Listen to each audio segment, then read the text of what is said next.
Mr.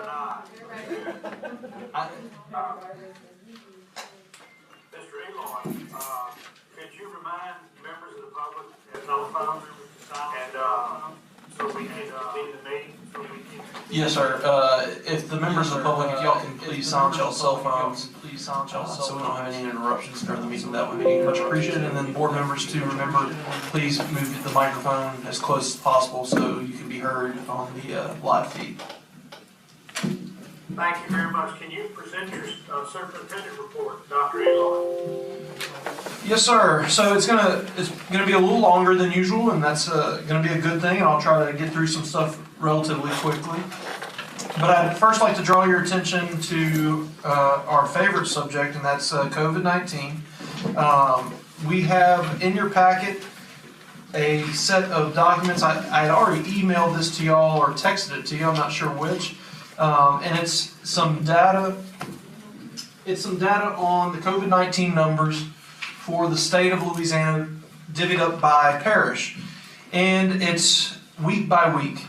First off, I want to draw your attention to the fact that if you do a comparison based on Region 7, which is our 7 local, or I think it's about 7 local parishes, DeSoto, Caddo, etc., we are doing very well in comparison to them in our total numbers, whether it be by students and staff. But then also what I want to bring to your attention is if you look at the comparison and you compare us to all 64 parishes, we are doing relatively well as well. The other thing I want to bring up with this data is this is produced by LDH. Many of you are familiar with the red cap system that we've been talking about, that the principals put in positive and symptomatic cases. That information is being fed to LDH. LDH is now putting that on their website, and they are updating it weekly. We have linked that website or that page on LDH's website to our website. So anyone in the parish, any constituent, any person outside the parish can at any point go to our website, go to the Strong Start link, and then underneath there is COVID-19. Go to that link, and if you scroll to the bottom, there will be, I believe it's under COVID numbers. If you click that link, you can go to the week, any week that's already transpired or a week that we're in, and as soon as the data is available, you will be able to see the COVID numbers by parish, and you will be able to say, okay, well this past week, Natchitoches Parish had this many COVID cases. Again, this is another effort to have transparency. The only thing I would caution everyone with is that it may lag behind at times, because sometimes you'll have a principal who will be made aware of a case, like it's Thanksgiving break. You may know of someone who had a positive test during Thanksgiving break. Well, the principal may have just been informed about that, and so they put it in the system. So you might see some lag in numbers, but that's nothing to be concerned about. It's just a matter of having to put it in the system and then it be reflected by LDH. We are excited that we've, as you've all been told, that the vaccines are coming. We also want to be very realistic that in the parish right now that we are up, and we don't mean the school district, we mean the parish as a whole. We're up 39.8% to a positivity rate of 14.4%. So that's not great news, but it's in line with what we're all experiencing nationwide and statewide. So in response to that, we did not want to just rest on our laurels. We thought that necessitated a stronger response. So what we've done is we have, if you entered in through the front door, you saw that we have finally received our larger levels of PPE. So for schools that have a quarantine, or for custodians who need to have a cleaning, we have now all the PPE that you would virtually find in a hospital as well. So we have the gowns, we have the masks, the shields, the covers of the hair, the covers of the shoes, the gloves, etc., the whole 9 yards. We also purchased some very high-level foggers, and what these are is whenever we have a quarantine, every school, some of them purchased them initially, but we have now purchased extra ones so that now every school has access to get those foggers and go into any room that's had a positive case or an exposure, and they can fog that room with very effective disinfectant, but also one that's chemically safe for the kids and for the staff. As you know, over the break, the governor moved us into a modified phase 2, and he basically called it a modified phase 2. Some people have called it 2.5. But he did allow in section 4 of his proclamation to allow us, and by us I mean schools, to stay in a phase 3, and we are staying in that phase 3. Every doctor we've spoken to, every expert we've spoken to has said that the schools are the safest place right now as far as their mitigation efforts, although we do know that we're seeing COVID virtually everywhere. Along with that, LHSAA also put out some new guidelines that everyone needs to be made aware of. They initially put out some very stringent guidelines, and then they walked them back a little bit, but those guidelines are as follows, we will put the full guidelines on the website, but the initial things are 25% attendance to all athletic events, and that does now include your cheerleaders, your dance line, and your band members. So those count as part of your 25%. And then finally, they reiterated the mandatory masking policy. Initially, they were going to fine schools and maybe even cause forfeitures of games if you did not enforce that masking policy. They have walked that back to some degree, but we are very much going to stay with that initial thought, which is masks are mandatory if you're on our campuses. For your protection and for our students' protection, you need to have that. Continuing in COVID news, we are excited that NJH, Goldana, and LP Vaughn are all back in school. So currently we have all of our schools back in session in a face-to-face manner, so that's very exciting. Moving on from COVID-19, I'm excited to share with you a partnership that we have entered into with NSU, specifically with Dr. Kim McAllister. What we're calling this is the basically teacher prep program. As many of you know, we have a large population of our teachers who are struggling to get certified. And the first part of getting certified is to pass that Praxis 1, the Praxis Core as they call it. That's ELA, math, and also writing. Some of our teachers have passed one of the tests, 2 of the tests, and some of our teachers have not even taken it yet just because of different situations. So what we've done is NSU has purchased the diagnostic testing software for that test, and we are bringing in all of our teachers who have not passed or need to pass Praxis 1. They will all be diagnostic tested. This is free of charge. Once they are diagnostic tested, that is phase 1. Phase 2 will be, we will create an individualized program of study specifically for them. So that way the person who's 1 point away from successfully passing the math Praxis will not be in the same program as the person who is not passed any of the portions of the test or has not even attempted to. We will pay them to be in that class. So while they are learning, while they are in those classes with instructors from NSU, they will be paid by the school district as an incentive. Then, if they pass their test, we will then pay for the test. We will pay them back for that test. We will then help them enroll into hopefully the NSU program, the Alternative Cert program, but we will help them enroll in a program. The purpose of this is to get every uncertified teacher enrolled in a program. So just to reiterate, we are giving them a diagnostic test. We are giving them a specific to them prepared curriculum. We are then going to pay them to study. And then if they pass the test, we're going to pay for the test. And then we will help them enroll in a program. This is a win-win-win for these individuals. And we are so excited that Dr. McAllister was just very willing to start this with us, and we think this is one of those multi-pronged approaches to help us address our certification issue. So phase 1 will be done within the first week of, actually it should be done before Christmas break, with a possibility we'll move into the first week of January, and then that second week of January we'll move into phase 2. So very excited there. The second part outside of COVID that I want to bring your attention to is our strategic plan, which I know has long been talked about. Probably many of you have been waiting to actually see it come to fruition. This is a draft copy, but it's a draft copy that I feel is a very strong draft.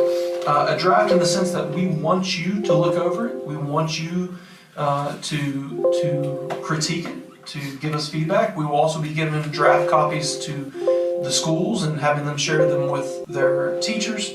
And we'll also probably be putting a draft on the website so people can also submit any critiques. So I'd like to briefly go through it. It is a 27-page document, but I would like to just quickly go through some highlights of it.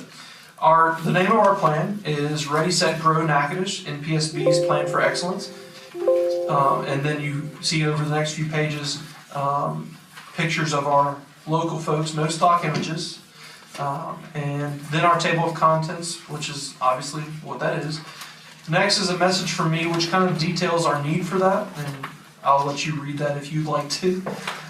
Then our next page is our story, kind of the impetus for this, where we're at, why we're doing this. Then you have our mission statement. This mission statement we have not released it yet, but is now for release. We created this with our principals and system principals over the summer. And I'd like to share that. Through our persistent pursuit of progress, together we can develop college and career-ready students. We are dedicated to the success of all through a robust curriculum and quality instruction that connects students' lives and their futures. It is our pledge to provide a safe, supportive, and nurturing environment in an effort to achieve equity for all. Which moves us to the next page.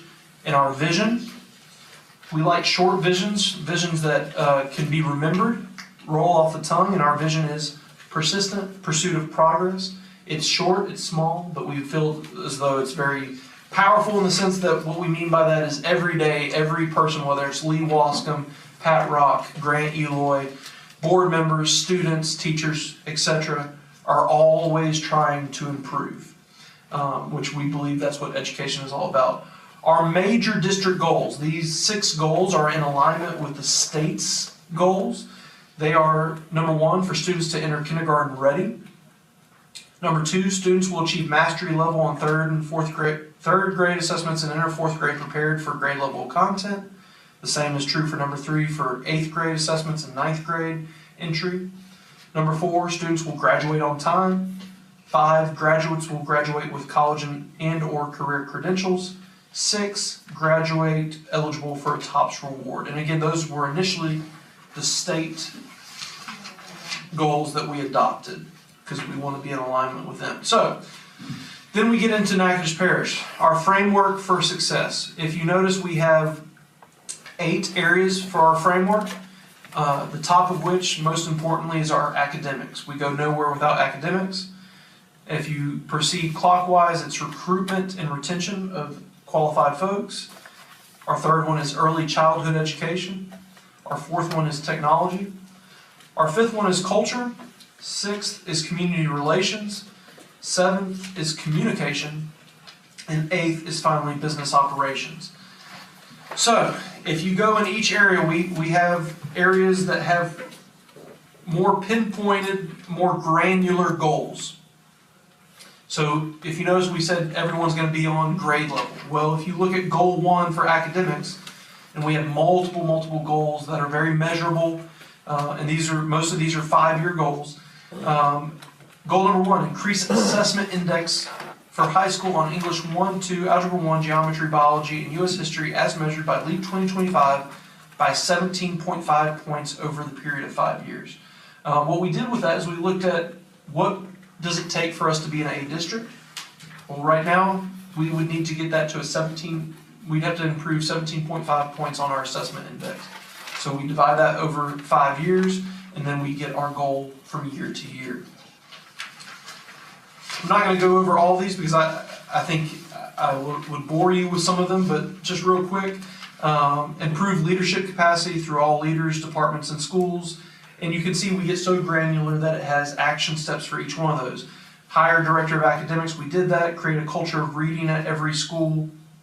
Culture of reading, we believe that's through implementing something like Accelerated Reader or a similar program, and also ensuring that we have a highly qualified librarian at every school, which we currently do not have.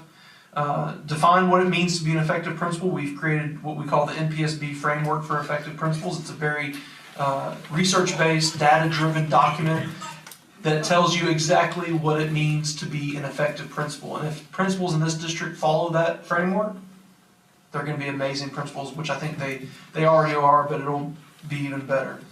Number 4, provide QDR structure that allows for consistent feedback to principals throughout the school year.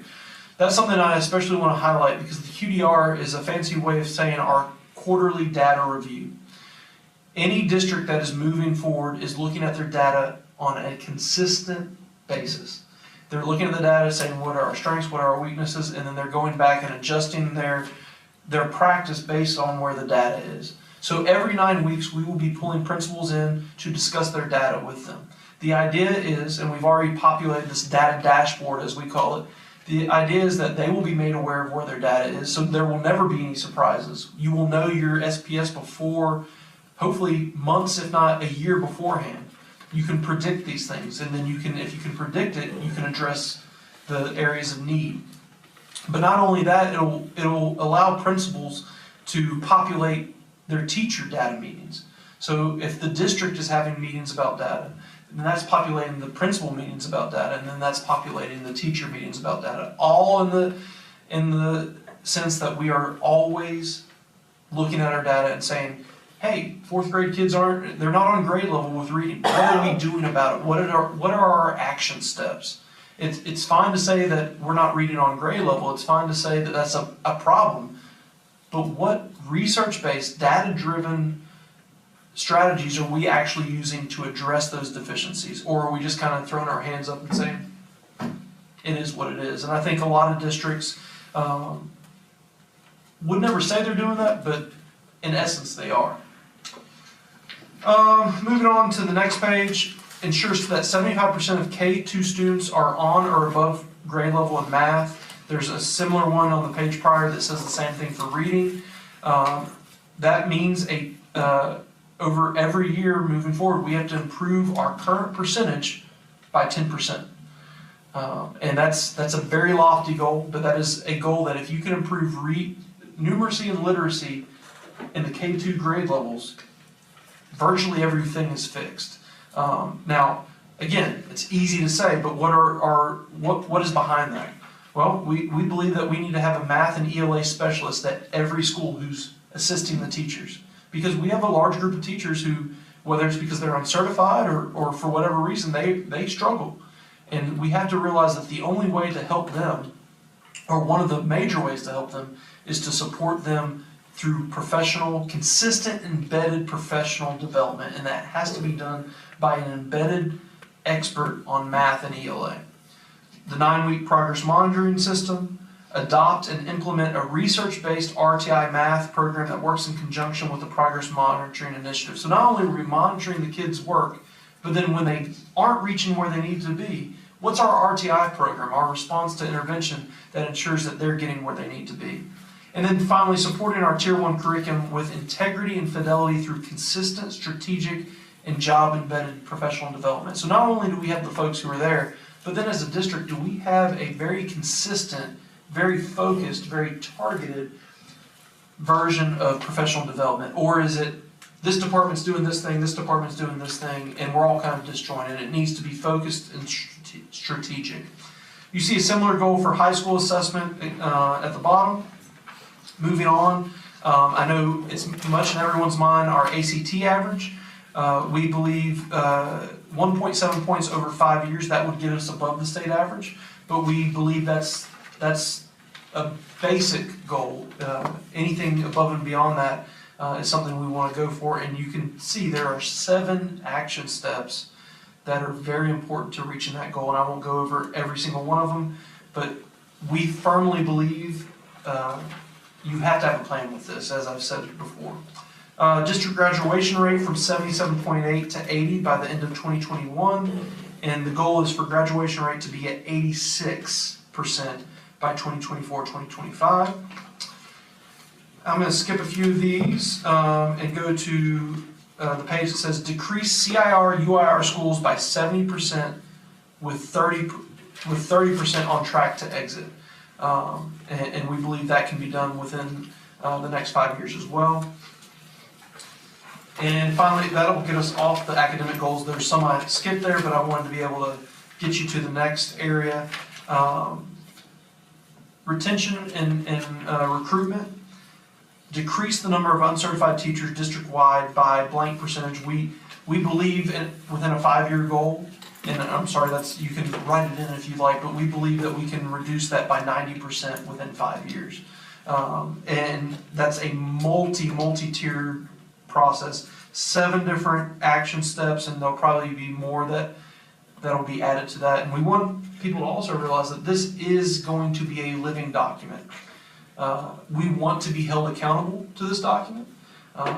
When we want you to have a copy of this, and we're going to make nice fancy ones for you, but when you ever have a question when data is released, you can bring this document, pull it up on our website, because it's going to live there for the next 5 years, and you pull it up and you say, okay, they went up to an 18 on ACT, that's great, but where does that match on their strategic plan? It's still 3 points below, and they said they were going to be here by this time. Accountability is not just for our teachers, principals, and ourselves, it's for the entire district, and we want the board and our parents and community to hold us accountable. Also, we want to increase our number of ed leader certified staff district-wide. We believe that within 5 years, that every ed leader, that'll be 100%. 100% of our leadership will be certified. We are creating a leadership academy. We've hired Mr. Ben LeBron as our director of academics, who's going to be specifically mentoring leaders and creating that pipeline. Create master's and doctoral cohorts at local universities. NSU we are already in discussions with them to have master's level cohorts where we can get a group of 20 people who are interested in being leaders within this district, and they can create a cohort together and they can progress through the leadership academy and come out with their ed leadership. And we can also one day get with NSU with that on a doctoral level, although they don't have that right now, but with UL or Tech do the same thing at the doctoral level. And then we've also instituted assistant principal meetings because we believe, obviously, assistant principals, because of their youth and everything, that they are the future. They are our next principals. So we are building that ability with them. Moving on to our early childhood. These were largely created by Ms. Cassandra Anderson and Ms. Julie Wright. By the end of 2023-2024 academic year, we will increase knowledge about and the support for the high quality early childhood care and education within the Natchitoches community. And you can see they have multiple areas there. We will also increase our birth to 3-year-old seats from 29% to 59%. We now know, based on the literature and based on the data, that if we don't prepare our students to enter kindergarten, to enter pre-K even, that they are already going to start behind. And you think of your own children and what they were able to do at that age level. We need to ensure that no matter your background, no matter your income, you're ready to learn. And so that's in an effort to make sure that's the case for all Natchitoches Parish residents. We are increasing our third-year-old seats by 30% within the next 4 or 5 years.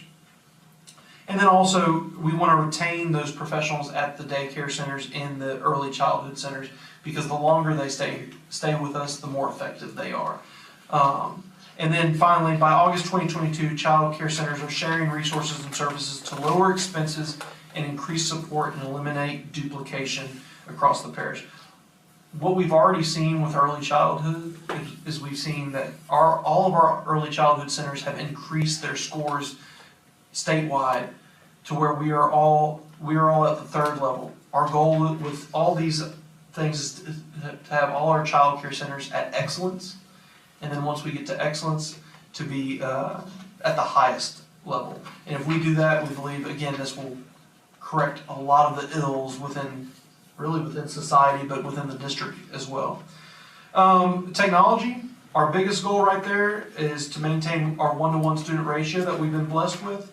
And then there's a lot of other very technical goals that Mr. Kozad and his team have created that I think are very valuable, but I'll let you read those at your leisure.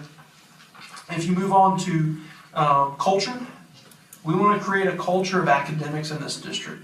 Not that other things aren't important, but specifically literacy and numeracy, equity, high expectations, and data and research-based decisions.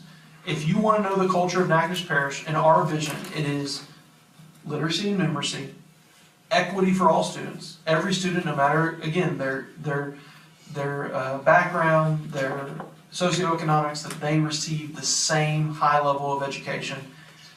Thirdly, high expectations. High expectations for myself, for each other, for our students, for our teachers. And then finally, that everything we're doing is not just willy-nilly, we're just pulling it out of the air, but it's data-based and it's based on research. Community, we want to create a higher level of parent and community engagement. There's multiple levels here of what we want to do that, but that is the most important area of community engagement. Students whose parents are involved are more successful, bottom line.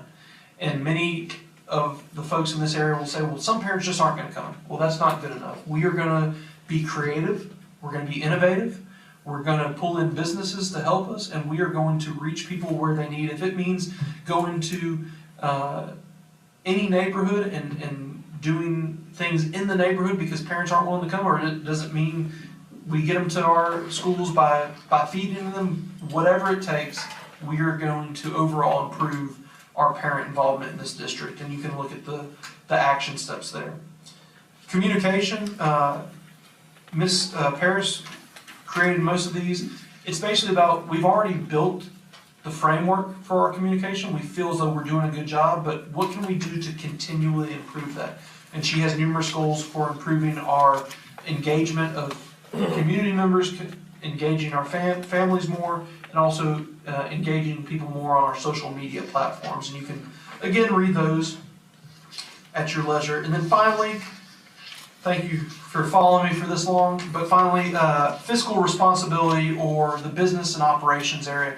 Me and Mr. Wascom looked at this area very intently. We want to create financial efficiency because we want people to know when we one day, whether it's 5 years from now, 10 years from now, or whenever, when we come to the community and say we need something, we want them to have full faith that we have been good stewards of our money, and that the money that we currently have, we have exhausted every efficiency within that budget possible. And I believe that we're on a path in that direction, because as you'll see in the budget report, Mr. Wascom is going to share, he just creates good news constantly. He's a financial wizard, I think, is the term they use. We also want to review and evaluate our student-teacher ratio, as well as administrative costs and overhead per school and at central office, to create balance between money spent on personnel and the money going to our children. We don't want fluff at the top. We don't want we don't want to be spending things just to fill spots when we could be doing more for the kids. And as cheesy as that sounds, it's the truth. We need to be putting money into the classrooms, not into the hands of some of us adults at central office. We want to, I think a major goal is we want to increase the general fund balance from its current level of $6.7 million to $10 million by the end of year 2023. So that's kind of our rainy day fund, so to speak, to make sure that we are prepared for anything, even a global pandemic. And then we also want to improve the maintenance and preservation of existing facilities. And that's Mr. Wascom's big thing, is if we can do that, if we can improve our maintenance and preservation of those facilities we currently have, it reduces all of our expenditures, and it means that we spend less money and we have a better product for our students. There is a ton of information in here. This is a draft document. Please take it home with a red marker, draw all over it. I already sent it out to staff here at the district level, and I was amazed at some of the response I got back. Ms. Rachel sent me a page-long email, and every last thing she put on there, I said, "You're a genius. Let's put it in there. It makes sense, it's actionable, and it's something that can improve this document." So we want to have this completely finalized by the January board meeting. So in this next month, we will take time and we will get criticism and critiques from the board, from teachers, from principals, etc. But this is a document that many people in this room have poured blood, sweat, and tears into. And I think if it's a beautiful little document, we're going to make it even prettier, but it's going to take action. It's going to take difficult action. It's going to take some hard choices. But if we do this, I believe everything I promised you in all those interviews can come to fruition and we can be that A district. So, sorry to take up so much time, but this is very important and I'm able to answer any questions, but you probably need some time to digest before we delve too deep into it. Dr. Greenlaw, thank you for that very informative superintendent's report. And I'm sorry, Mr. Benefield, I have one last thing on the superintendent report, and that is we know that the federal government has not extended the COVID federal leave yet, and that is due to go out on December 31st. We do believe it will be reenacted, but we will be honoring that until the U.S. Congress does what they need to do in terms of that. So I wanted to put anyone at ease about that. I got a question with COVID. What are we gonna do with these basketball games when we got people coming in? They got their masks on, but then once they get in the gym, they don't put their masks on. I think we need to put something in place with that because I know I seen it with the football, but you're outside. But this we're gonna be closed in space. So what we have talked to principals about, and we have a principal meeting Monday where we're going to be taking it to another level. And I really think most of the community and most of the not most of the principals, all the principals realize, because I just think over the past month, COVID has taken a different direction that the seriousness, even for those who haven't been taking it seriously, I think they're starting to see that they need to. So what we're going to be telling the principals is you do have security there, and we do have constant communication with the sheriff and trying to have those conversations of we don't want to have to escort people out, but what mitigation efforts to do everything we can to get people to do right. And then at that ultimate final point, when we need to escort someone out, is that something that our principals are comfortable with and the sheriff would be able to assist us with when they have their security there with us? We don't want it to get to that point. We want to remind people and encourage and say it with smiles as much as possible and have, like Mr. Coleman in NCHS be able to go up and say, hey, put your mask on. But we do anticipate that there's going to be a point where we probably have to have more severe conversations with people, and we are in talks to be able to have a plan in place to do that between ourselves, the principals, and the sheriff's department. Mr. Eli, in reference to that, he did voice a concern. I was concerned about that too because I just saw recently a video from Natchitoches Central High School. Someone had posted on Facebook during a recent basketball game where there were several groups of people inside the gym without masks on.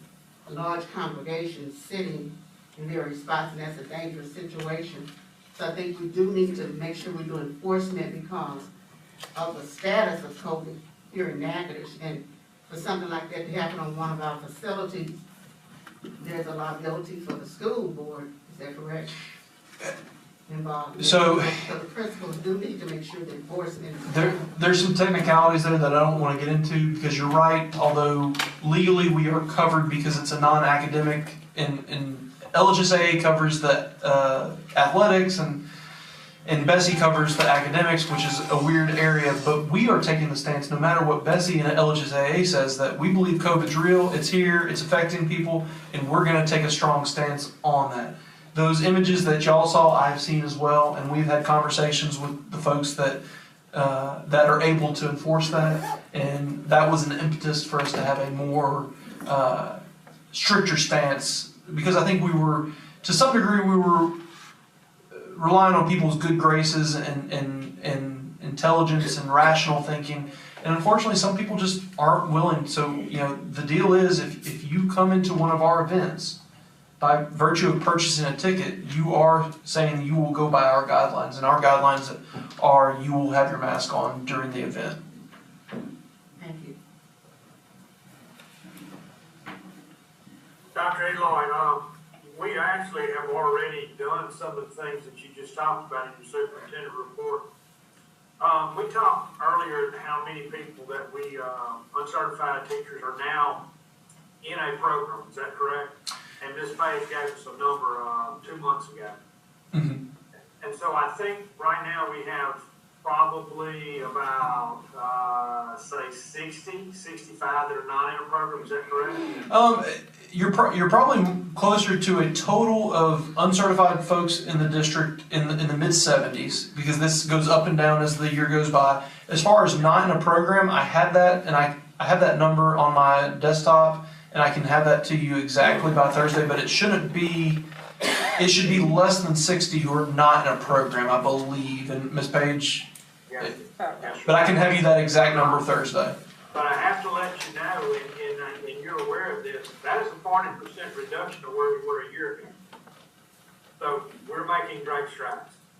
The next thing is, as far as Mr. Wascom and facilities, we absolutely started doing something with that in January with Mr. Nizzi and his committee. And Mr. Wascom is just going to bring us to another level with that. So that's absolutely great. Board members, any questions on the superintendent report? Okay, can we take a look at the consent agenda? All right, Mr. Cosette, do we have any comments from the public? Not as of 5 p.m.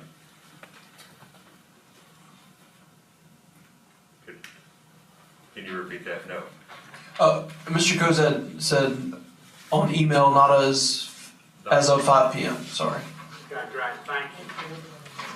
All right, Mr. Dancy, your finance report, please, sir. Yes, if you would bear with me, and we have a school activity fund audit, and I'd like to bring that up to number 8. I'd like to have that first.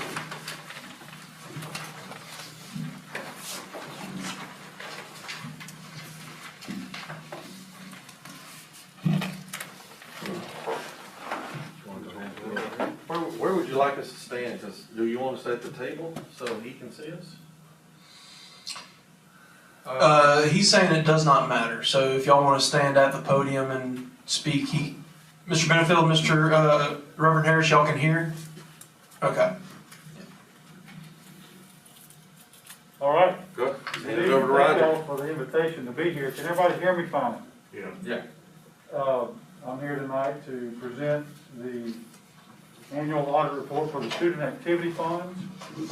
Many of you are familiar with this. For those of you who may not be familiar with these funds, I refer to these funds as fundraising funds. This is not tax money. This is not money that comes out of the general budget. This is money raised at each school. Much like athletics, 4-H, science club, band, different student organizations that have their different activities. The reason why we have this annual report is because it's a lot of money. It's a lot of cash, a lot of opportunity for misdirection of funds. So every parish in this state would like to make sure that the internal controls, much like this school board has implemented, are being followed at each of these schools, so that you can feel confident that the money that's being raised and collected is going into the school account and is being spent for the benefit of the students who raise the money. So that's our job, to come in and do an annual audit. And so I'm going to spend this 105-page report, I believe. Ms. Roy is an excellent note taker. So she asked me to slow down and go page by page. It's not going to work, is it? I'm afraid if I did that, Mr. Eloy would put me in a closet with those new foggers, and I couldn't find myself where the door was. So I'll go through this real quick. And I'm just going to make some highlights, if you'll follow with me. parish-wide, to give you an indication of how much money these schools had at the end of the year. Look on page 5, upper right-hand corner. At the end of the fiscal year, June 30th, there was $1,142,000 in the bank. Again, this is money that's being raised in part at the school. One bank account for each school. For the year, that's what was in the bank at the end of the year. For the year, if you look on page 9, this is the subtotal page for the money that has come through the hands of all the schools. For last year, it was over $2 million was raised in various activities. So you can see that's a lot of money, a lot of activities, a lot of transactions that this school board wants to make sure that the policies and controls that y'all have implemented are being followed.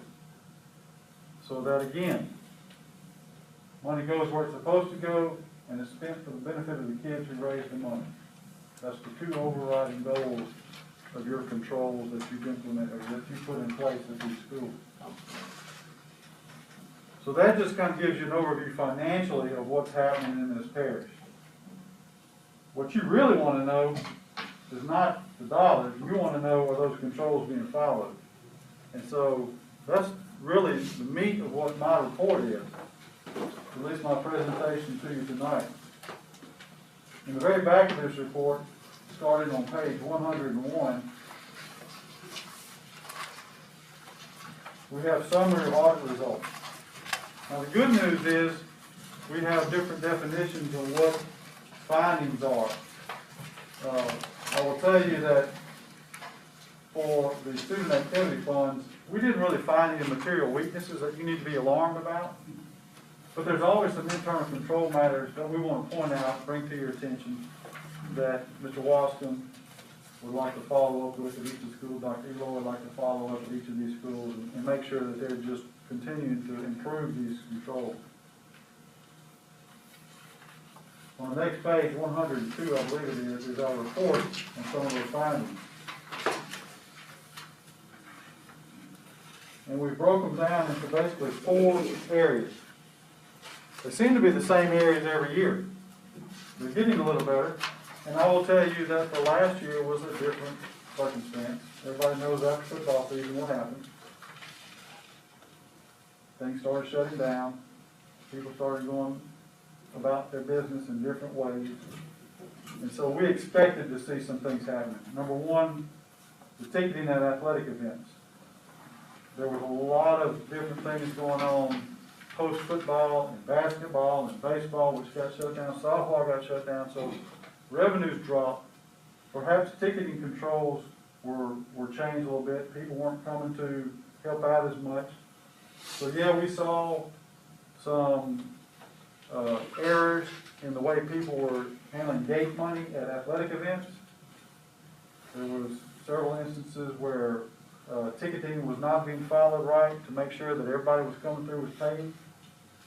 Perhaps there were some not opportunities, but there were some instances where as money changed hands from who was at the gate to the office, maybe they weren't signing off everybody agreeing what money was changing hands. So those things happen. They happened the year before. They've gotten a little bit better, even despite COVID and despite the strange things that happened last year. Talked to Mr. Wascom. Had an excellent conversation with him and Ms. Ms. Rock. And I think they've got a good plan going forward. Meeting with each of the principals, meeting with the schools, and kind of going through the processes again. The second and third items are more transactional based, where we go in and we actually look to see if there's supporting documentation for the money that's being collected and spent. You want to make sure that you can prove how the money came in, and you can prove that it was spent correctly. So the error rate that we're finding, again, is a little bit further, is dropped a little bit from last year.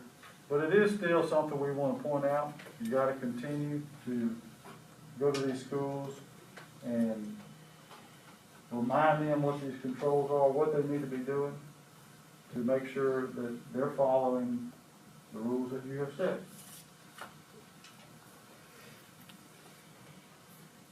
The last item was just an issue that I spoke with Mr. Wascom and Ms. Rock again about. We want to make sure that these principals, they delegate a lot of these activities, a lot of these responsibilities to the secretaries of each of these schools. That's just the way it happens. So we want to make sure that these principals, if they're delegating these responsibilities, at least take the time to do some review and supervision of what's going on. Because ultimately, the buck's going to stop at their desk. They're responsible for what happens, not the secretary, the principal. And so we're encouraging them to at least do the review of what the secretaries are doing, acknowledging that they're reviewing it, and signing off and issuing the documents to show that review.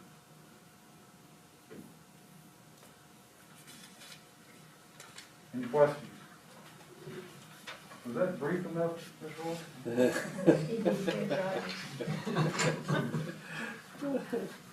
So overall, it's been better, it was better this year than last It year? has improved this year, yes,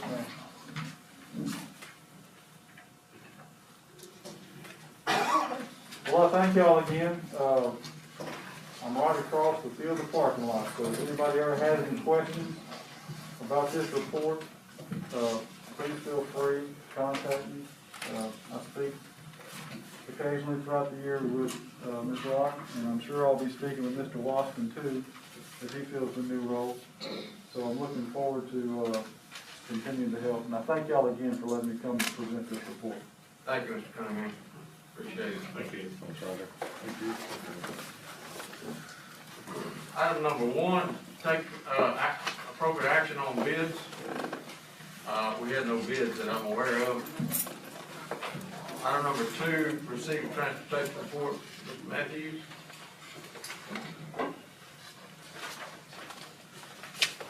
Good afternoon. Good evening. I want to start by saying that right now we are fully staffed as a transportation company. All of the routes are filled. We actually have 2 drivers right now that are considered sub-drivers, to where they come in, either they'll ride on a route with drivers, or we have them in the office as standby drivers. What really, I think, helped us get to that point is that we have 5 bus monitors that transition to drivers. And on this Saturday, we'll be transitioning 1 more as she takes her test to become a driver. That was something we launched to try to do to get our driver pool deeper, and then we'll just hire on new monitors. I'd like to thank the team members of Echo Ride for all of their hard work and dedication through this time, as well as the principals, teachers, staff, and definitely the parents. We've had a lot of things due to COVID. We had to change some changes up on a daily basis, and some things that we were just asking them to be patient with, and they've shown so much patience. I'd like to thank them for that. Right now, we have all of our drivers working. We don't have any drivers right now that's out due to COVID. Definitely thankful for that. We also have 3 drivers right now attending a training class in New Orleans to add to our master trainer drivers. And what that is a program that is mandated by Louisiana. Every driver that we hire have to go through a 30-hour training class. And we're adding to that training pool now so we can cover more drivers at a time. And we'll be having 2 more go in the next training class.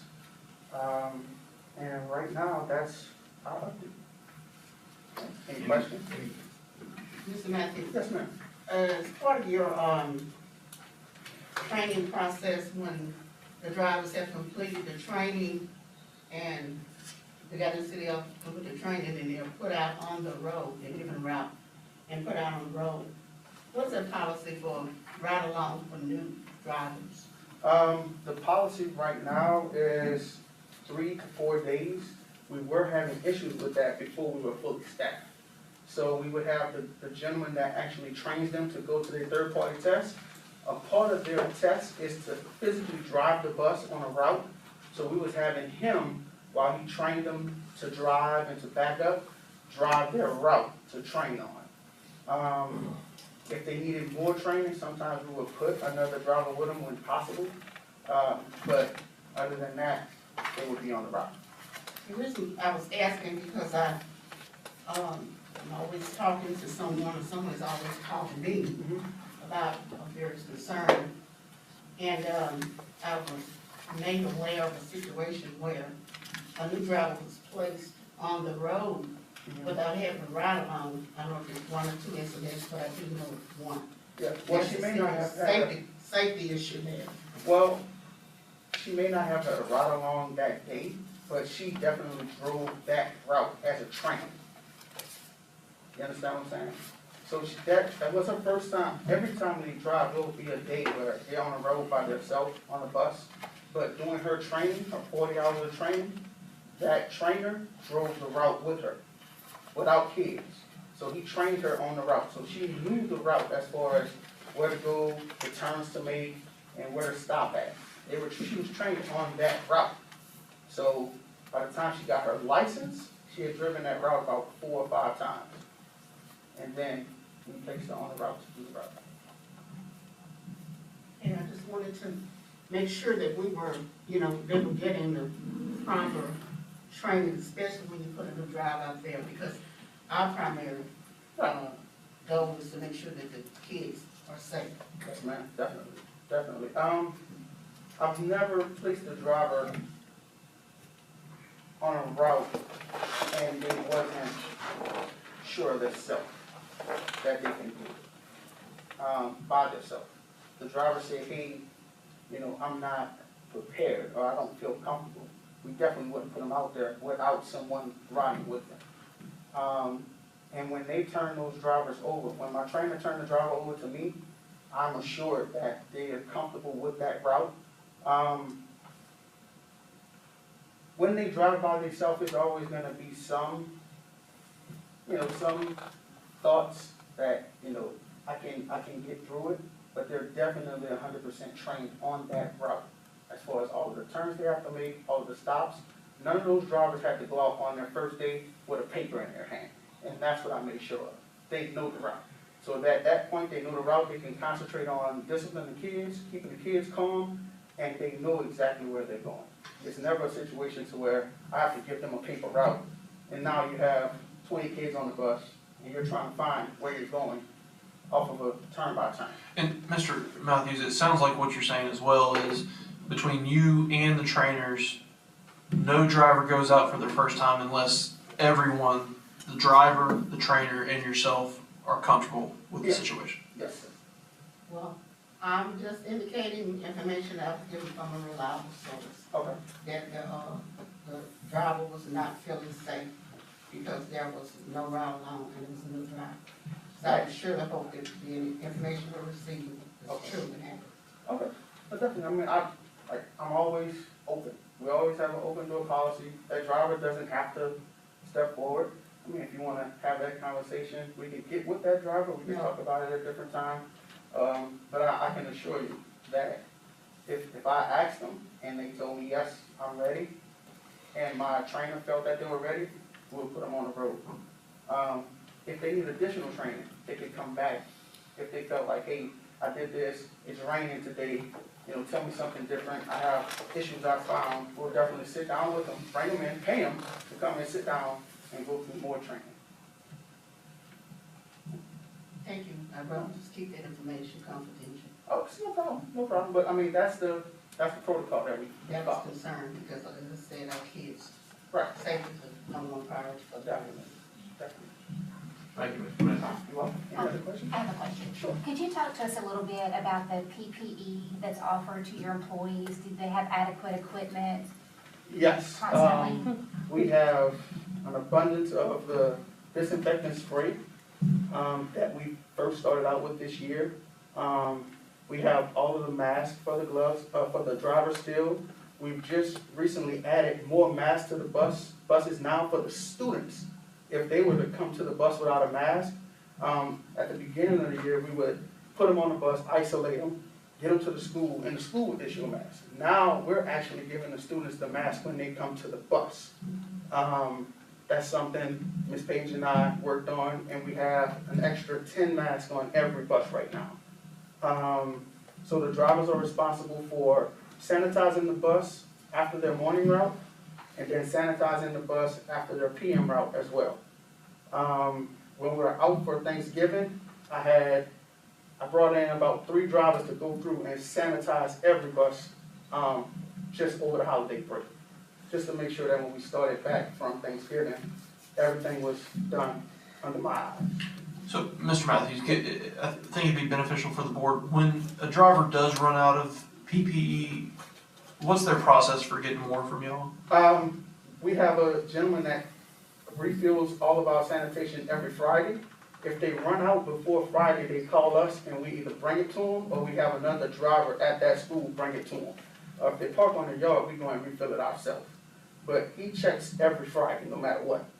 And it's up to the drivers to say, hey, I'm running low, can you refill me? And then we definitely refill it at that time. I have another question, I'm sorry. Sure, no problem. Okay, so at Natchez Central, there seems to be a daily problem of maybe switching buses. Kids aren't sure what bus to get on a daily basis. Okay. And, they're continuously there more than an hour after school lets out. I am aware of that problem. That's a problem we have to, address with some non-Echo Ride drivers.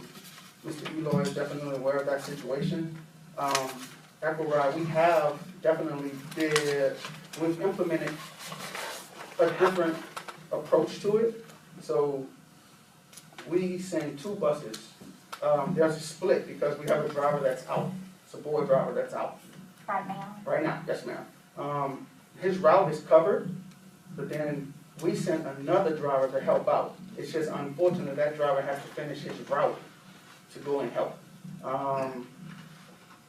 We're just waiting on that driver to come back up a sick leave. Okay, I thought you said you were fully staffed. We are, the drivers, that situation is a boy driver. So when we have those drivers that's sitting or waiting, or the ones we just got, we'll send them to Natchez High School to actually finish that, split that route to help out, to make sure the kids get home earlier than that. It's like a 45-minute wait time. Right, Yeah. right. So, from a board standpoint or a liability standpoint, rather it's, when kids have idle time on their hands, they can always find something to do that's not very constructive. Exactly. So, do y'all keep that into consideration when you're deciding like how long kids wait before they get on the bus? We really don't like them to wait at all. Is there anything we can do to get to that point where they're not waiting, where there's buses there when the kids get out of school, like ready to pick them up? There is something that we're ready to do. We just have to have another conversation. And we'll have that conversation tomorrow. And I believe we're dealing with personnel issues. Yes, ma'am. Yeah, Yes, so sir. we'll Yes, do that sir. offline. Yeah, Okay. Okay. but with that situation we're ready to solve that situation. Okay, Yeah. good. That's good to hear. Thank you so No much. problem, no problem. Any other questions? Thank you, Mr. Matthews. Thank you. Item number 3, receive tax commission report, Mr. Watson.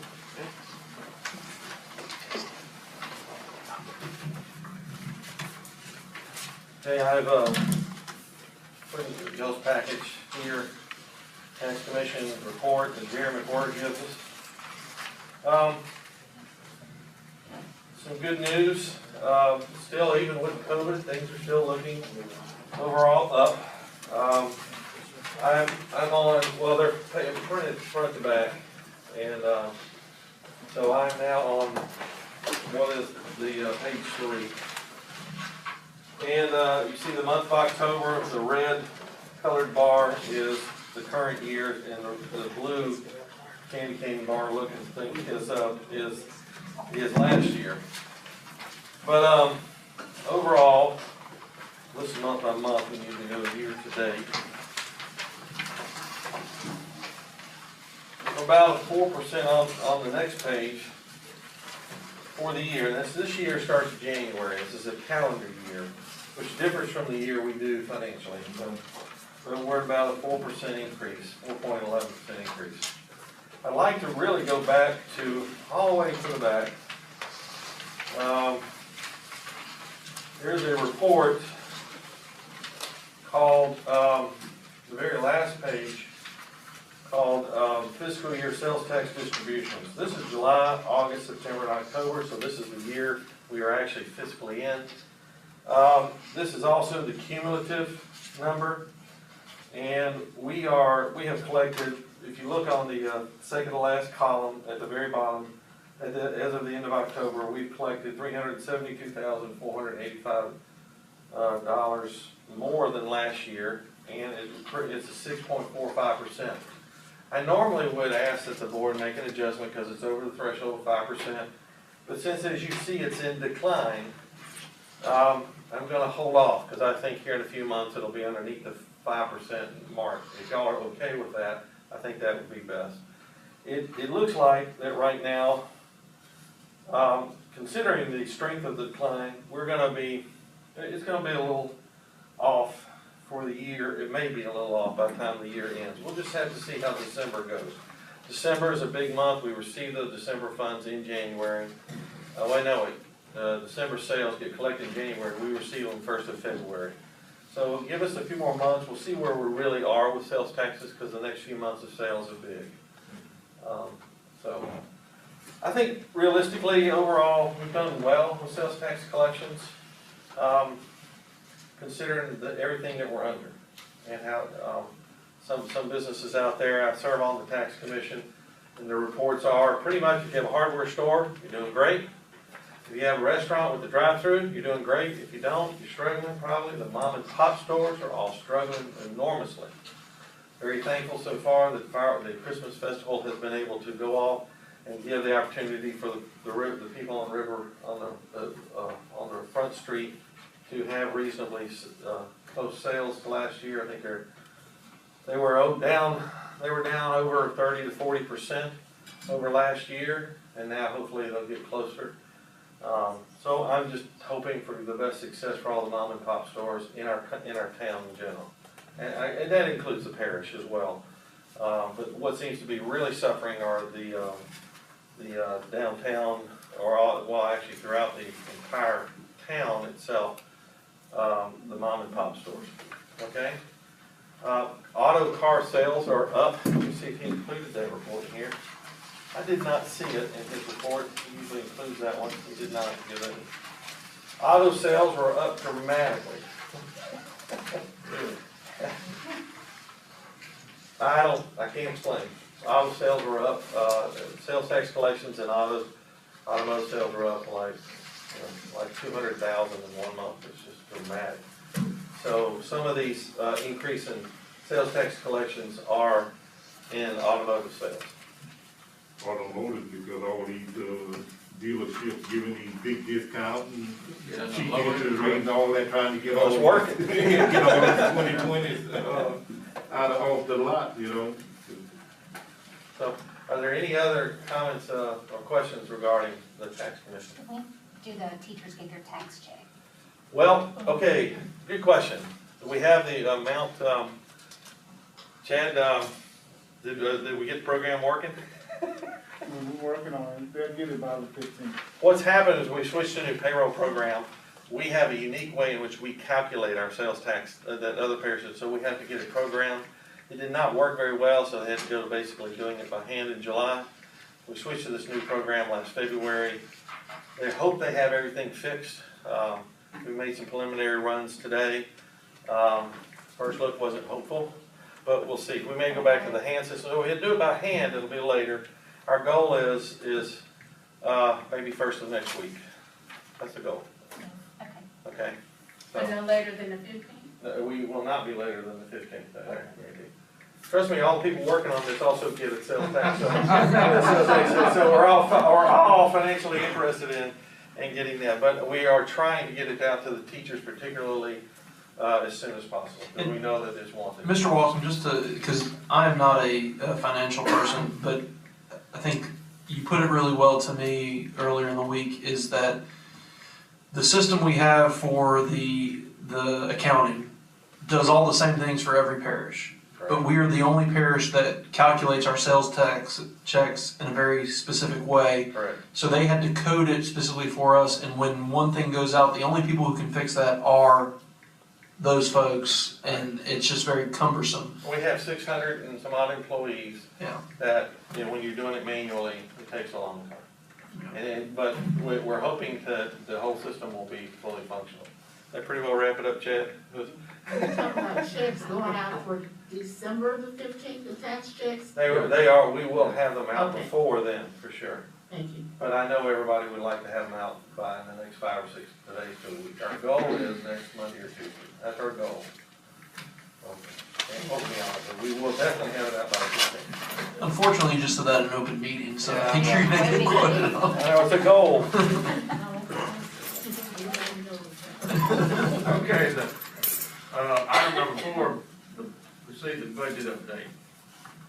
Okay. More good news. Well, there's 2 elements of the budget. I have the budget that I usually give to you guys. Let's go over that real quick, and I'll get to the good news later. That's this one here with the yellow lines across the. I once again added a line that had actual 2000. Okay, so the second column, the first column is the budget for this year. The second column is where we were at this same point in time last year. And the third column is where we are actually at this time. So if the first line, you'll see the revenues are slightly, or they're above, slightly above last year at this time in collections. And salaries are actually a little bit of savings there. The first, up to the first yellow line, everything looks good. The second one is child nutrition. You can see that at this time last year, we collected nearly $2 million. This year, we've only collected at this point in time $436,000. Yeah, so that should be a concern for all of us. This has to do with the year starting late, not as many kids showing up in the beginning. It's been a very slow roll-up. We only get paid from the federal government as based on the number of meals we deliver. So anyhow, this has been a slower. So remember, we have fixed costs, which is the expenditure side. Ms. Hicks feels certain that these numbers will start growing closer together as we get later in the year. It is something for you guys as board members to watch. It is a very strong concern. Remember, regardless of whether we deliver 1 plate of food or 20,000 plates of food, we have fixed costs. We have labor. And those people have payroll and everything. So and that's the problem, is that we don't have variable labor. We have fixed labor, and then we're varying on the low side of the number of meals we're delivering. So financially, it's just to let y'all know, that's something we should continue to watch. On the second page is Title I. Title I collections are on the third column at the top, are $785,000 as compared to $540,000. But you'll also see that the expenditures are up by nearly the same amount of increase in revenue. So anyhow, it is, was that right? Yes, I'm right. The issue there is some of this is COVID. She was given extra money for COVID. And even though some of the money was spent last year in the last cycle, some of this is the money residually coming in for this year, because the federal budget ends September 30th, right? It ends September 30th. So anyhow, there's some 3 months of delay and how the money is doled out to us. So that's where this is here. I think that this is in line with what we can expect. We actually, last year, were in a little bit worse position, but in the year-end revenues, and when it comes to these federal monies, at the end of the year, revenues always equal expenses. You're forced to, it's forced to be that way. We cannot report $1, 1 penny more than what we're allowed. And I see a lot of expenditures for supplies, so, Yeah, this has to do, for the COVID. yes, sir. So if this is, are there any other questions about this part? Well, I'd like to now get to some good news.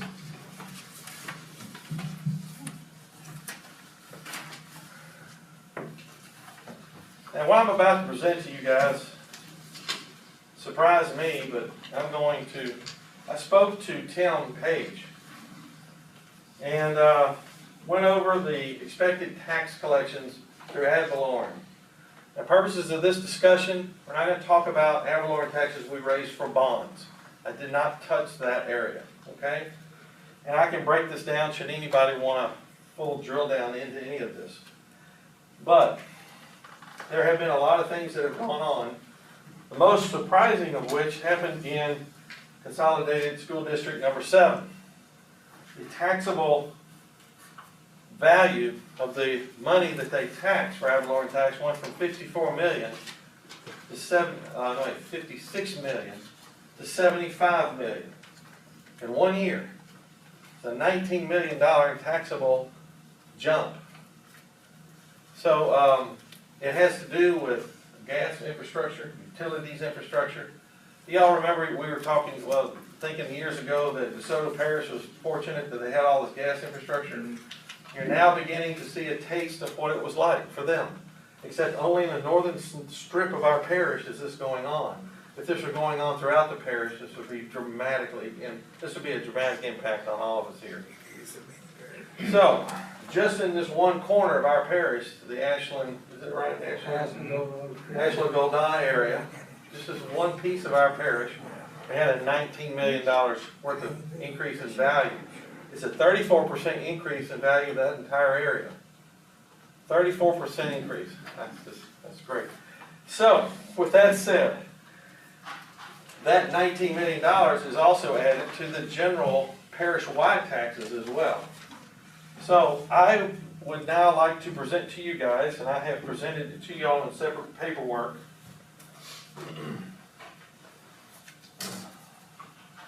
Y'all have this one here, this page here. This is the general fund adjustment.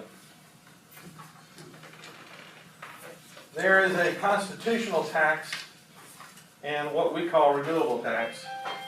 That is, one is set by the Constitution of Louisiana, and the other one is the renewing tax that we renew time to time. It has increased, the two of these combined that are in yellow at the top in the far corner, have increased $475,000 jump over what we gave to you as a budget. Now remember, when Ms. Rock presented the budget to you guys in August, she was basing everything on experience from the previous year. I did not receive Tim Page's updates until just about 3 or 4 weeks ago. So it's a significant increase. So I have increased these revenue items in this proposition to get approved to this board tonight, well, I guess Thursday, to be voted on. Increase in these two line items and also increasing payroll. So the $24,053,000 line item would increase to $24,529,000. That also is, so the total impact was dang near $476,000 increase. So that was a good day when I heard that, but it keeps on going. All right, now moving on to the next few pages. This first page here has at the top, this is the BR. Now the rest of this talk will be about BRE funds. All right, this is BRE funds consolidated number 7. First line only. We currently budgeted and had an experience from last year of $368,369. Because of all this 34% increase and the fact they just passed a new millage rate, their new number for BRE at Marthaville, it's Goldana, Lakeview and Fairview is $909,000.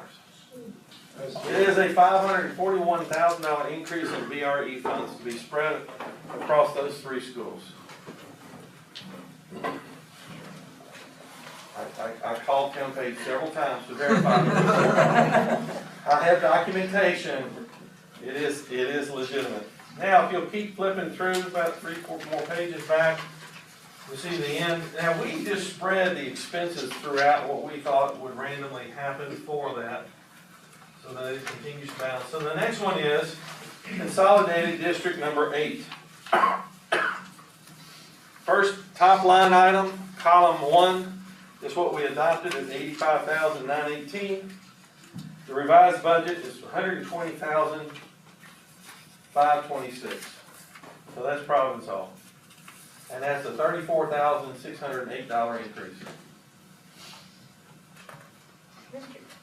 Would you give those numbers, I'm sorry, I- may I ask, would you give those two numbers again? Okay. Budget. Okay, consolidated district number 8 was, we had budgeted, based on experience, $85,918.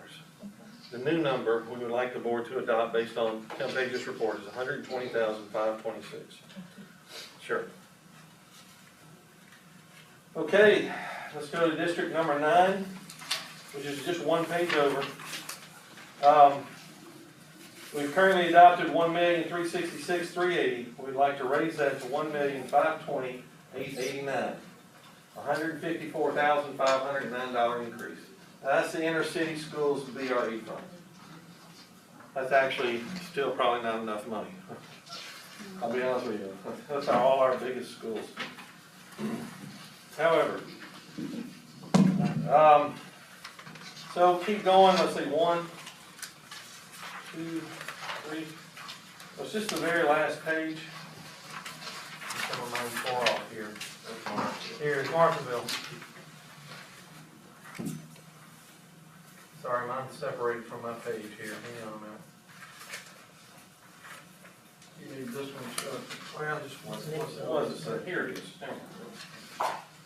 Marthaville currently says $802,538, and the new number is $840,635.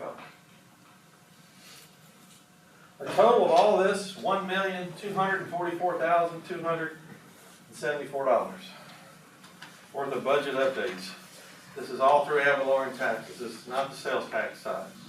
Bulk of this money will be collected in the months of January, February, and March. Because, the collections for December, which are the biggest side, show up in January. So. Are there any other further questions other than Merry Christmas? Yeah, appreciate go on. Very much. Are there any questions?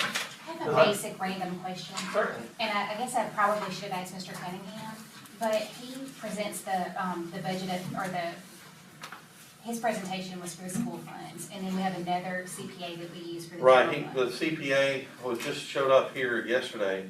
He will be done by tomorrow with his search here. He's wanting to complete and conclude this budget, this audit by the end of December. He wants to present something, if possible, depending on the timing of our next month's board meeting at the next board meeting. Okay, and I guess my question is there any benefit to us, or a reason that we use two different firms? And is there any benefit for us to consolidate and use just one? It's preferred to use two different firms because of the time that it takes and it's a lot more expensive for the guy coming to Mississippi to do the audit than it is for him to do the school audit. This is his last year. Yeah. No, I'm just saying, he wants this to be his last year. Oh, okay. So we'll be looking for someone at that point, or? Yes, at the end. Yeah, we contract with them for, Okay, This is his 5th year. Yeah. That's 5th year.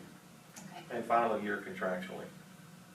But typically it has to do with just, you're talking all the time it takes to do one. You're doing two completely different aspects. One sort of out all the school funds out in the field, and one's just here in central office. This, of course, is a more complicated one here. All right. So I'm thinking like Rapide's payroll January as uses, opposed to August. Yeah, what? Right, but I think Rapides Parish uses one CPA firm for both accounts. And I didn't know if it would save us any money to use one CPA for both accounts. Well, we'll go out for bids, I mean, we'll go out for bids and see, we usually do, whenever the term comes in. Okay. Well, the term is up at this, And it's, after this so we will presentation. go out for bids, hopefully, you know, I don't know who does it in Alexandria, Paymore here, maybe, It is. that's where I used to work.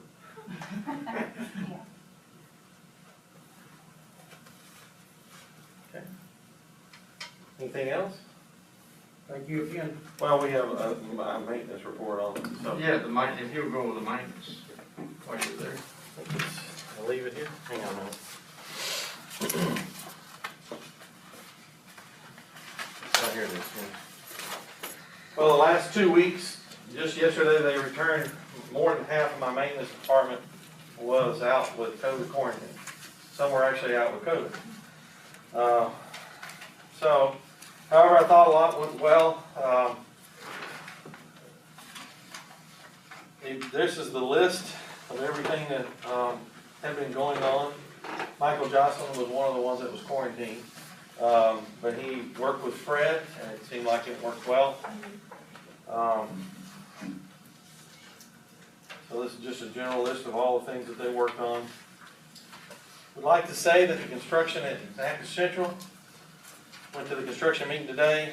They're getting ready to start pouring concrete within the next couple of weeks. A couple of the slabs there. Some point in time, the big trunk line of electricity coming in at Natchez Central was put under somebody else, was put under one of the building's slabs. Anyhow, they're gonna have to reroute the main trunk line. So, they're gonna be doing that work just after Christmas. It will not interfere with school. But it will bring down, some, refrigeration and cooling. We'll have to get all the food cleaned out, so we don't have happen to us what happened with Hurricane Laura, where some of the food spoiled.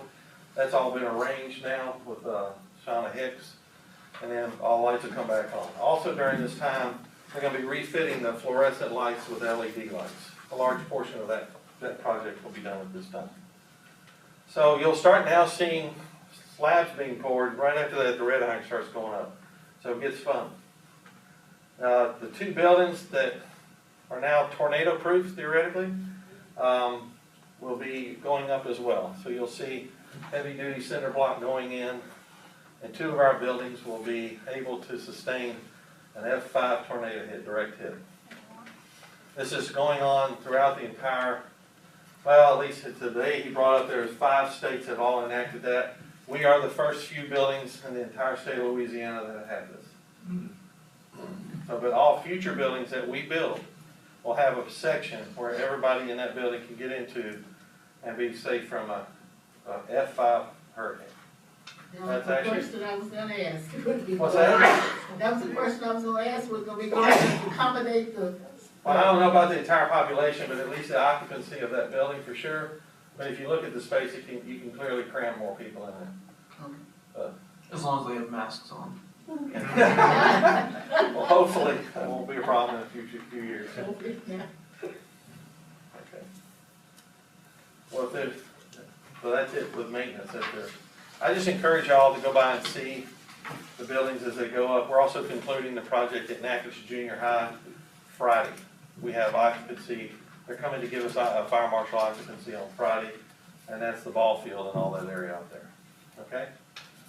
All right, thank y'all very much. Item number 6, receive food service report. That's gonna be Thursday. That's gonna be Thursday, okay.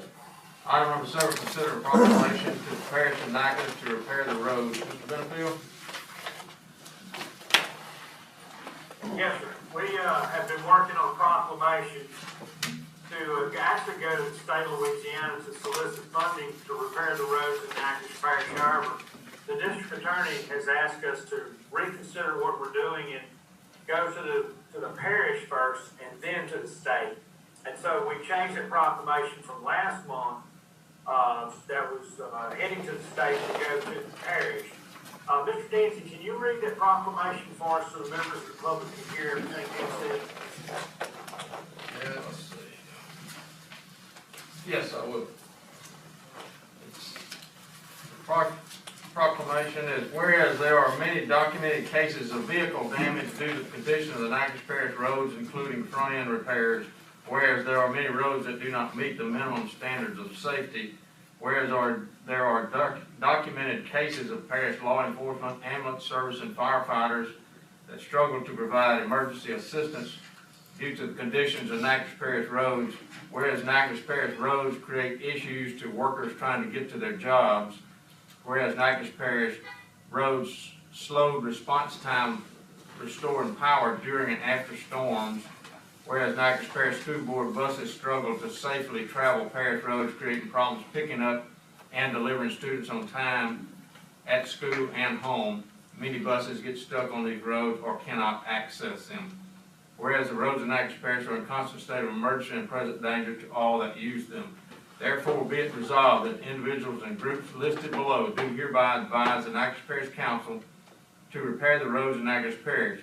Be it further resolved, we will not cease to seek necessary funds to rebuild our parish roads because of the dangers they present to all that travel them. Thank you, Mr. Danzy, and you have in your packet the people that Mr. Garner has been working with throughout the year. You can see there's proclamations by each one of the groups. They've all voted yes. The last being the Village of Ashland has come in today. Mr. McGuire has contacted the Fire District 1, and we're working on the Village of Natchez. And so this proclamation, I'm asking the school board to vote positive to this proclamation and the names of the individuals that want our roads fixed. And I'll, with the representative, Vice President Harris, we visit the parish council on their December meeting and present this proclamation to them. At that point, we want them to sign on with us and send this down to the state. We're going to send it down to the President of the Senate, the Speaker of the House, the Governor, all of our representatives and senators that touch Natchez Parish, and we would like to have all full commitment and email. We'll send those people written copies, and we'll send the rest of the people in the Senate and in the House an email version. And so I'm asking the board as a whole to fully support this proclamation. Are there any questions?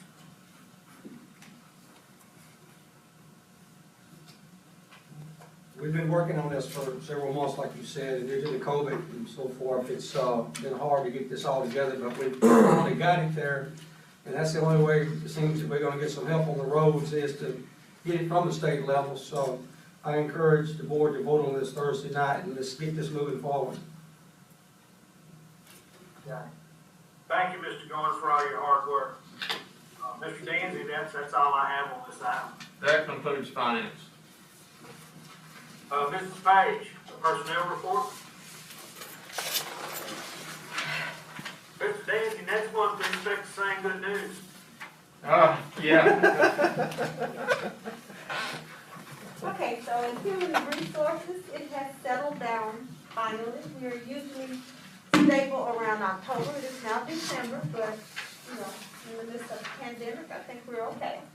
We're still winning. We are still hiring more teachers than the ones we're losing.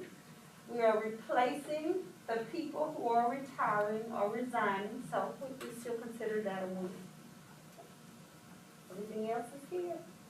Do you have any questions?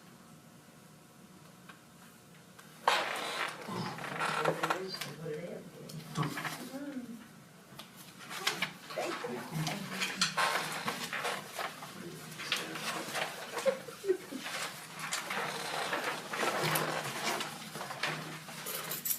Any questions for Mrs. Page? Yes, sir? No, he said any questions. Oh, okay.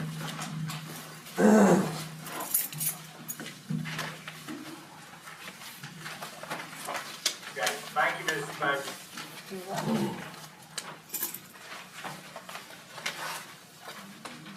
Mr. Harris has asked, due to his location has asked us to take his, executive report. Ms. Rhonda Gidros, can you do that for us? Yes. Item number 1, consider drug testing policy. Mr. Benefield. Yes, ma'am. We convened a committee, Mrs. Rhonda Gidros, Mr. Emil, Stephen Harris, and Mrs. Dorothy Gaston, and myself, and looked at several drug testing policies to bring our parish up to speed and enhance what we already have in place. Mr. McGuire, can you summarize some of the recommendations that we have as a committee for the rest of the board? I didn't understand that. Where we got some of the drug policies from? Yes. We got, from, Lincoln Parish, in DeSoto Parish, Bienville Parish, and Rapides Parish. We got, our packages, their drug policies. And we should have Natchitoches Parish in there too, right? Yeah, got Natchitoches Parish. We got, we went through them all and we just picked out some of the stuff what each one of the other parishes, had, and came out with, the Natchitoches Parish, policy that we wanted to present and vote on, Thursday. And what we were planning on doing is, let, Ms. Delois and, Ms. Page, they look over it or whatever, if they wanna add to it or take away from it. And then we'll send it on, after they look at it, we'll send it to the lawyer, you're saying, Billy? Yes, correct. Okay. Yeah, I think we, as a committee, we landed on Lincoln, is that correct? Yeah, And that would be the policy, all the board members have the policies that we examined. And, we all, as a group and individually, we all kind of landed on Lincoln. It sounds, it's been, revised in the last couple of years. It's very plain spoken. It honors the spirit of what Dr. Eloy and Mrs. Page have asked us to do, is have something that we can work with and not be cumbersome. We also talked about, of course, our board and owner-operator all have, are governed by DOT, and so Echo Rides taking care of that, and so we're covered in that area. But our recommendation from the committee is to use the Lincoln policy and make it Natchitoches. Does that sound like what we talked about, Ms. Gidros? Yes. Yes. I read over them too, I'm not on the committee, but I read over them and I thought Lincoln was very, it was one of the more progressive, for sure.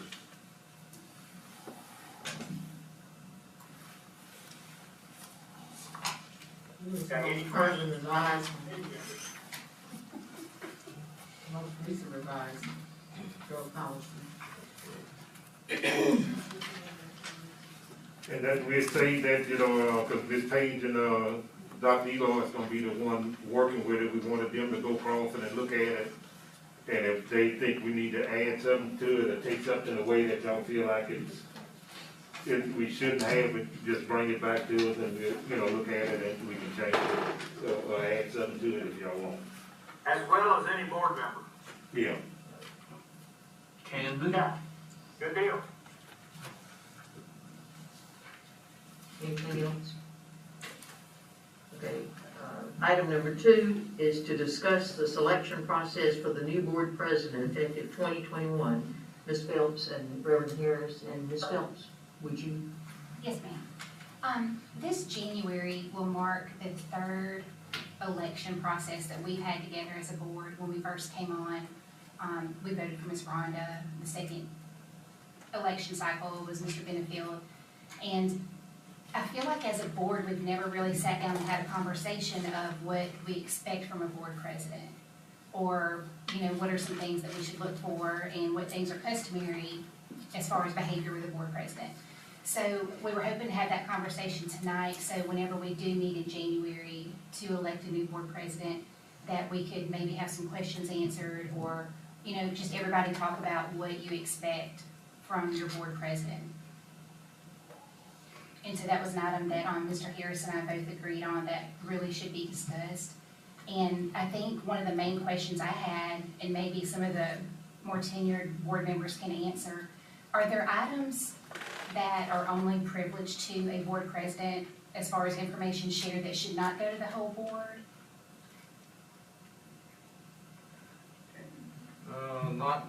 Not usually, but anything voted on goes to the whole board. Yeah. Yeah, usually, the whole board, you know, when it's brought to the president's supposed to pass it along to the board members,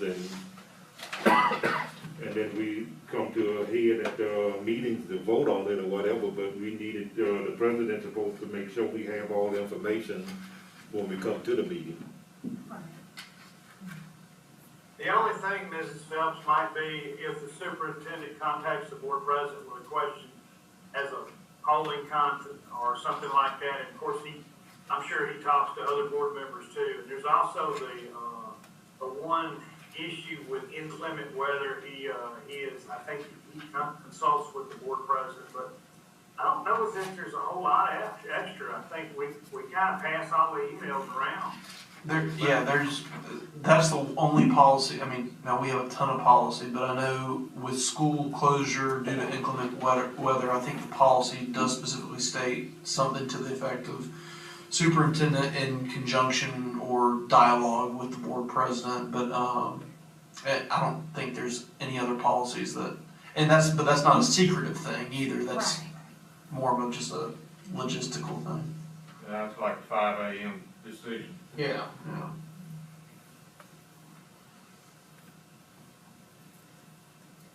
So are you also wanting to kind of just discuss what characteristics we're looking for, what sorts of things we'd like to Leadership. see?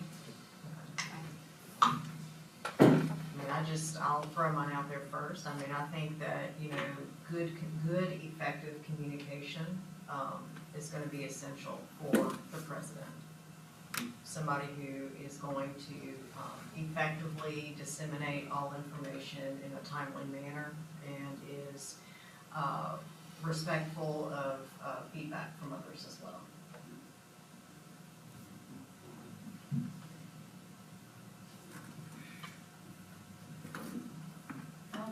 Any other comments? Anybody else? Or any other questions or? And it's a little bit easier now than it has been in the past. In the years past, we didn't necessarily have use the email that we're all on now. So it was a little bit difficult to get some information because somebody, you had to call them, track them down, try to. So it makes it a little bit easier now. I think it's more fluid, what I see anyway, than it has been in the past. And the text, Mr. Danzig, to please check your email too. So yeah, you're right. But there's several forms of communication that were not, I guess the board had access to prior. Gotcha. Sometimes, when, information is passed on, is sent out to the board members, we might not receive it and because of issues with us having access to, our school board emails. So that's a problem, but it'd be unknown to the president or whoever is bringing it to that individual's attention. So that's something, but we do have other things, like you said, the text and telephone calls, so Right. we have various means of other communication. That's been an ongoing problem with the emails, but that's technology. Sometimes we have a problem. So next month, we would just give nomination, right? At the January's meeting. Yeah, that's a good question. Is that what we would normally do? Yeah, that's normally, Okay. that's normally what happens. The nominations and the votes. It will be done at the Thursday board meeting. The first board meeting, committee meeting will be a non-voting meeting the Thursday meeting, the new officers will take office. That's all I have. I don't know if Mr. Harris has anything.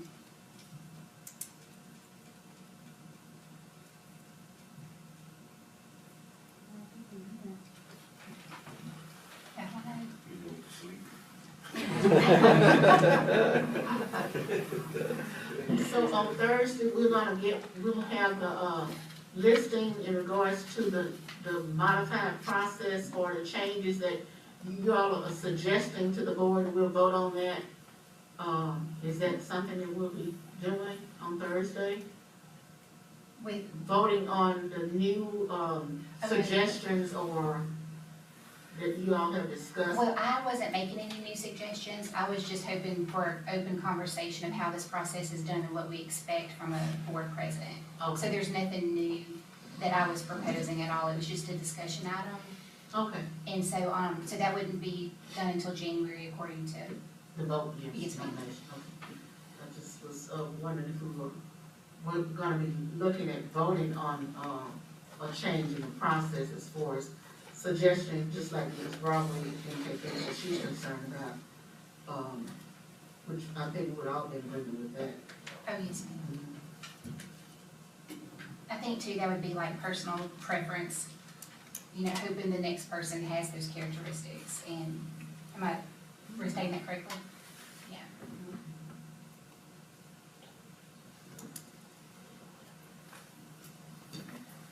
And another thing, you know, if the board president is not doing what the members want him or her to do, you always can change. You don't have to stay in there for a year.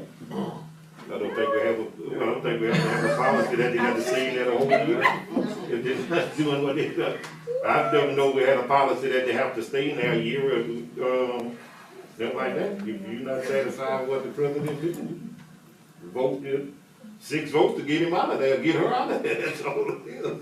So will we have like a special, call meeting or to? Just put it on the agenda, you want to switch board member, switch, president. We've been holding back this. I'm just kidding, Well, next month, we get a chance to put a new president in.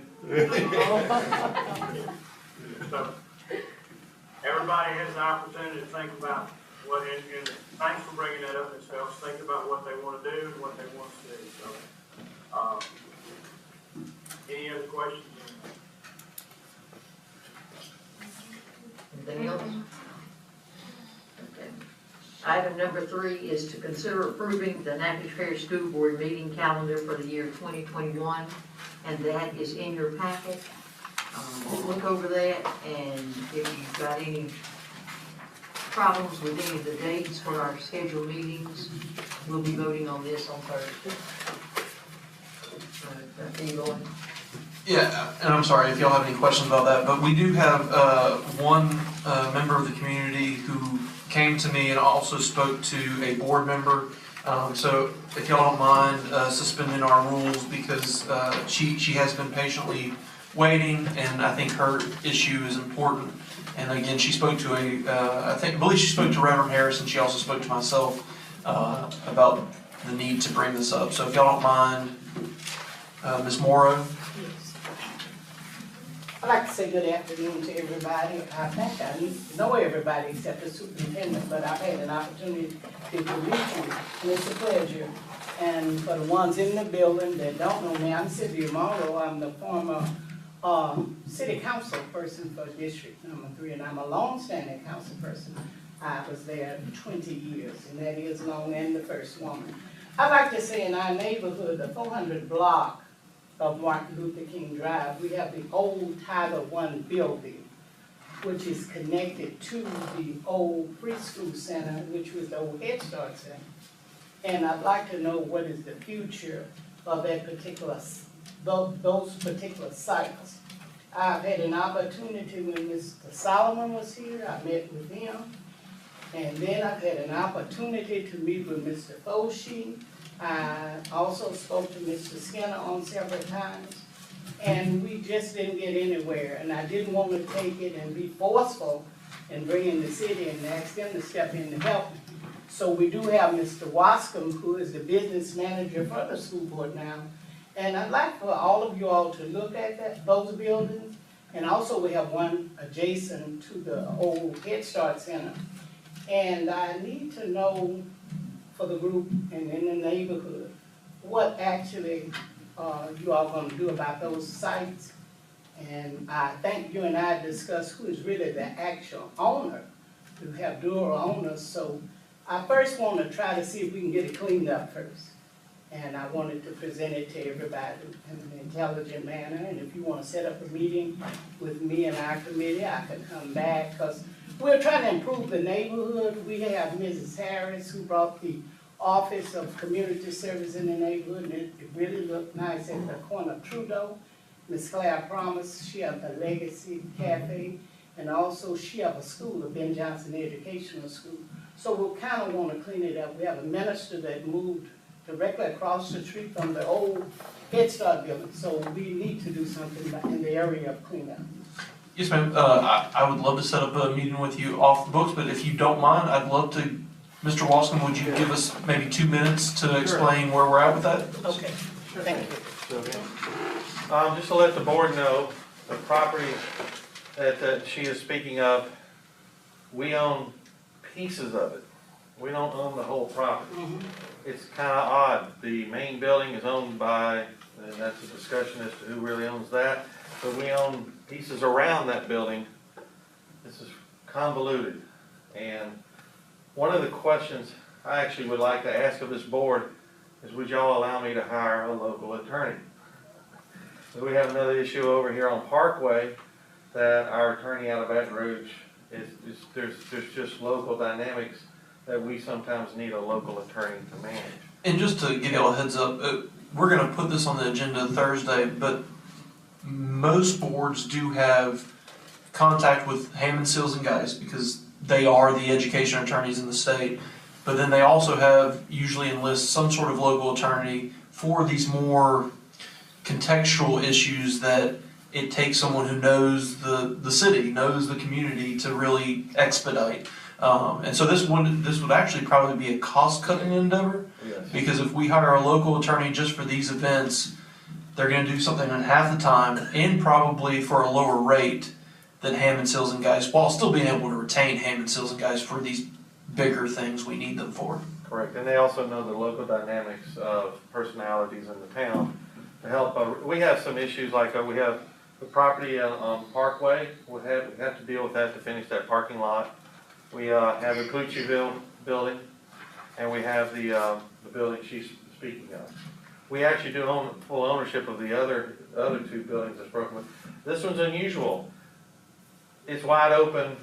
Sylvia, I don't know if you've been in it. All the mirrors, windows have been broken. It's full of human feces. It's not a pleasant place to be in. It also has asbestos. Asbestos abatement is going to cost hundreds of thousands of dollars. You're probably looking close to about $500,000 there. Once you get it abated, then the question, it would actually be a nice storage facility. It has a lot of area where you could do some storage. The question ultimately is, I don't know who owns it, and that's why it's being so badly neglected.